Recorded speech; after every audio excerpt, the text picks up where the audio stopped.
Bueno, pues ahora os agradezco de nuevo a todos las presentaciones y tenemos un apartado de discusión interactiva. Han ido llegando preguntas y las he ido un poco adaptando, seleccionando también para preguntároslas siguiendo un cierto orden.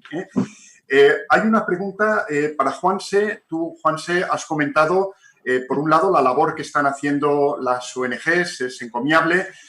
¿Tú crees que para un paciente, para algún tipo de perfil de paciente, la comunicación con sus médicos habituales puede resultar difícil? ¿O crees que, me refiero, por ejemplo, a pacientes o bien mayores o bien pacientes quizá que no tengan como lengua primaria el castellano? ¿Crees que ahí deberíamos esforzarnos en llegar a este tipo de pacientes o pacientes que a lo mejor desde otro tipo socialmente tienen algún tipo de marginalidad? Absolutamente. Yo creo que hay una gran diversidad de pacientes. No podemos hablar del paciente con el VIH. Y, de hecho, existen servicios, por ejemplo, ahora mismo estoy pensando en las personas migrantes con el VIH, muchas de las cuales pues, tienen dificultades para hablar en castellano, y hay servicios de mediación cultural en las que una persona que habla ese idioma, el idioma natal del paciente, en el que la acompaña para que pueda haber un diálogo teniendo en cuenta pues, aspectos culturales y que pueda ayudar en ese proceso de comunicación médico-paciente en la consulta. Yo creo que sí. Igualmente, yo creo que también estáis haciendo un esfuerzo y una labor muy importante en estos momentos tan críticos de poder comunicaros con los pacientes. Y algunos aspectos que decía Inés en relación a estas medidas que se están implementando de cara a una futura pandemia, yo creo que no deberían ser ni siquiera de cara a una futura pandemia. Yo creo que esto debería dar pie a cambiar a lo mejor la atención clínica que hay del VIH en el futuro. Creo que podemos flexibilizar incluso las farmacias, la forma de atender a los pacientes. Creo que esto es una oportunidad, que es una crisis sin precedentes, pero también tenemos que aprender de ella. Muy bien, muchas gracias, Juanse. También tengo algunas preguntas para Julia y obviamente tú las has señalado un poquito en tu análisis, en tu descripción. Algunas preguntas se dirigen a lo siguiente y es si nos faltan todavía datos para poder decir efectivamente que la infección por COVID es menos severa en los pacientes VIH. Y alguno me comenta que a lo mejor no tenemos los datos de incidencia concretos en la población general y en la población VIH, y también que habría que hacer ajustes por edad, por sexo, cosas que tú has señalado. No sé si quieres entrar más en el tema o si esto se va a poder abordar o es algo que es difícil de abordar. Bueno, muchas gracias, Esteban, y enhorabuena de nuevo por la iniciativa. Efectivamente, los datos, como he dicho, son preliminares y yo creo que lo que tienen estas crisis es que nos hace a todos estar mucho más alerta y estar atentos a cualquier señal que pueda arrojar elementos para la intervención. Entonces, con todas estas cautelas, sí que parecería que los datos apuntan o apuntaban en las 2 primeras semanas a esa dirección. Lógicamente, a medida que la epidemia evoluciona, se afecta a más gente, VIH positiva y VIH negativa, se afecta a más gente. Tenemos que poner todos estos números en contexto. Para eso está la iniciativa coordinadamente con José Luis Blanco y con GESIDA y otros compañeros de actualizar los números sobre diagnósticos y gravedad y, lógicamente, una llamada para que todas las personas con responsabilidades, tanto a nivel asistencial como a nivel de la declaración de datos a nivel de comunidades autónomas, informen sobre los datos de COVID en población general, porque esos son datos esenciales para la toma de decisiones y van mucho más allá de las inferencias que podamos sacar aquí. Muy bien, muchas gracias. La verdad es que está ahí la hipótesis y está también el terreno para trabajarla y para digamos, ahondarla mucho más, ¿no? Ahora voy a José Luis y para José Luis hay algunas preguntas claras. Por ejemplo, ¿tú crees, José Luis, te doy 2 preguntas muy concretas, ¿crees que la cifra de CD4 importa? ¿Han salido recomendaciones del IAS, de la Viva, de alguna otra entidad que dicen que los pacientes con menos CD4 deberían tener un cuidado especial, incluso recluirse de una forma absoluta? A la luz de los resultados que tú tienes, ¿crees que estos pacientes, pocos, o de lo que hayas podido conocer de otros centros, la cifra de CD4 determina una mayor gravedad? Y, en segundo lugar, si el tratamiento antirretroviral hace la diferencia. Has comentado algo de los IPs. ¿Podrías ahondarlo un poquito más o es difícil de hacerlo? Bueno, la verdad es que son dos excelentes preguntas, difíciles de responder, pues por lo que mismo que acaba de comentar Julia ahora, ¿no? Nos faltan datos, con lo cual es difícil ajustándose a la evidencia a decir algo. Los CD4, la verdad es que el sentido común o la lógica nos dice a todos que personas con más inmunodepresión celular, los CD4 más bajitos, pueden estar en más riesgo. Lo están en general para otras infecciones, ¿por qué no lo van a estar para esta? Eso es lo que nos dice el sentido común. Desde luego, los datos que tenemos hasta ahora no están apoyando eso. O sea, fíjate, el Lancet de los médicos de Wuhan, por mucho que a mí me cueste un poco entender los datos que dan, como no plantean o plantean incluso que en personas muy inmunodeprimidas no va a haber severidad de COVID-19 y eso incluso les dio pie a empezar la debatida pregunta de si corticoides sí, corticoides no. Nosotros no hemos visto tampoco en nuestros datos de ninguna manera eso, con lo cual pues yo creo que está siendo un argumento de precaución más que de evidencia y hasta ahí puedo leer, no me atrevería yo a decir francamente nada más.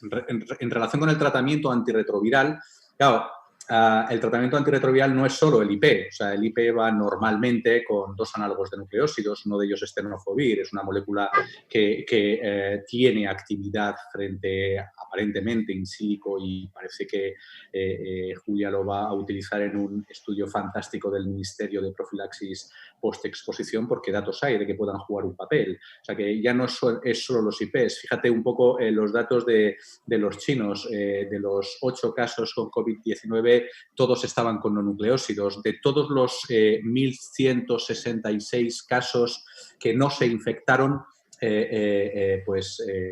estaban con ninguno de los infectados estaba con inhibidores de la integrasa o con inhibidores de la proteasa. Vale. Los datos nuestros pues, también me llamó la atención, ¿no? Yo siempre soy escéptico ante esto, pero cuando te pones a analizarlos son muy poquitos datos. Hay que insistir en que tenemos 13 pacientes, pero de los 3 que van a cuidados intensivos, ninguno estaba con inhibidor de la proteasa y de los que hacen una evolución ingresados, pero menos negativa, vale, el 60% estaban con inhibidores de la proteasa. Ahí está el dato y cada uno que lo interprete como quiera, ¿no? Creo que no podemos hacer más. Es necesario investigarlo más y agradezco tu palabra de precaución, pero también de información, José Luis. Para Inés le quería comentar una cosa que ella brevemente probablemente ha mencionado, pero dentro de el quehacer que tenemos los clínicos, obviamente hay nuevas infecciones VIH, hay diagnósticos de nuevas ETS y tenemos la impresión, igual que hay otras patologías, infartos, etcétera, tenemos la impresión de que el COVID lo aborda todo y que por tanto puede haber una disminución del diagnóstico, que no de la incidencia real, de casos de VIH o de otras enfermedades de transmisión sexual. ¿Qué opinas de ello y qué se puede hacer? Bueno, no sé, yo te puedo contar un poco mi experiencia. En nuestro hospital, efectivamente, sí que nos ha llamado la atención que siempre que, por lo menos nosotros lo tenemos organizado, que siempre que hay un test de VIH positivo, el laboratorio nos avisa para que localicemos al paciente. Y desde que comenzó toda esta epidemia, no hemos tenido ni un caso de nuevo diagnóstico. También se ha acabado el que los pacientes acudieran a la consulta de forma imprevista con ITS. Yo creo que, bueno, con el confinamiento no han podido infectarse, así que no han tenido mucha oportunidad.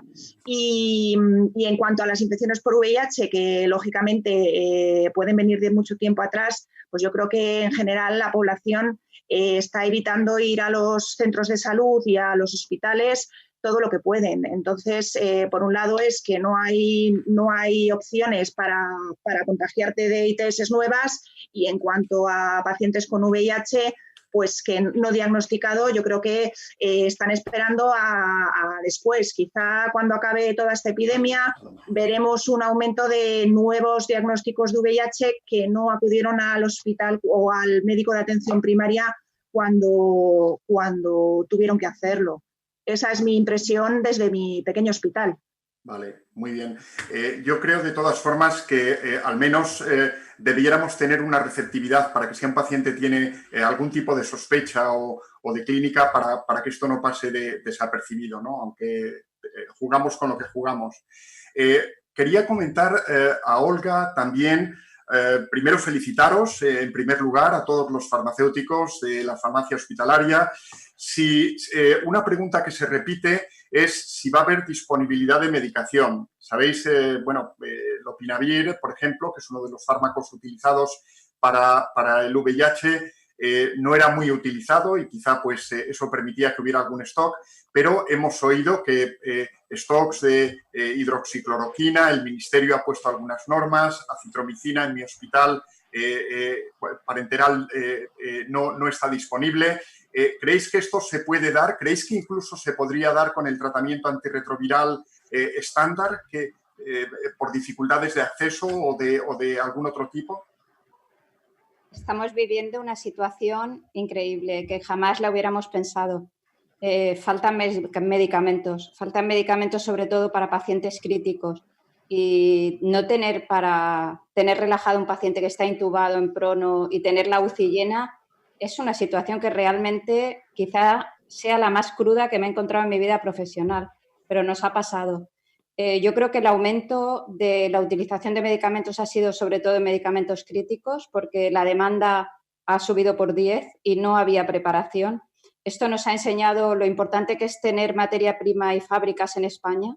Antes comprábamos lo más barato, allá donde lo vendieran, y esto del mundo feliz y todos unidos, se nos ha acabado esta imagen, ¿no?, con esta situación.